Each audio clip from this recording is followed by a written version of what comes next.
Also, I'm working on an HTTPS version of a website for a client that hasn't switched over from the HTTP version yet, but will soon.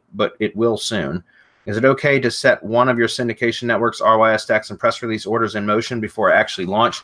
Yeah, that's fine, Shane. Just what I would do is with your order, just you include the or use the HTTPS version of the URL, so that when the products are completed and we deliver them to you, nobody has to go, including you, doesn't have to go back in and edit them to add HTTPS. Besides, remember, you're going to end up, if it's with WordPress, typically you use a plugin like Easy SSL or something like that. There's several different types of plugins, or HTTPS redirections, another one of them, which will automatically will set up a redirect so anybody that's visiting the HTTP version will be forced onto the HTTPS version. Okay, that's normal stuff. There's plugins that do that. You can do that via htaccess. If you're using Cloudflare, you can use they call page rules. There's a number of ways to do that.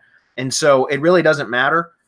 Even if you had HTTP as your URL in your drive stack, for example, once you go HTTPS, everything will be forced onto the HTTPS anyways. So it's not that big of a deal. But what I would recommend is that you place your order with the HTTPS version of your URL. Just make sure that the RSS feed is indeed working on HTTPS and has at least one post, because an RSS feed will be rejected by IFTTT unless it has an item contained in it. So you need to make sure that that's available first, or else we can't set up your network for you.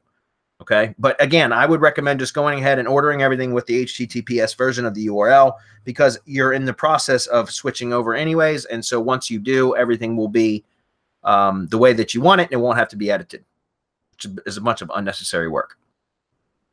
Does that make sense? Yep. Okay.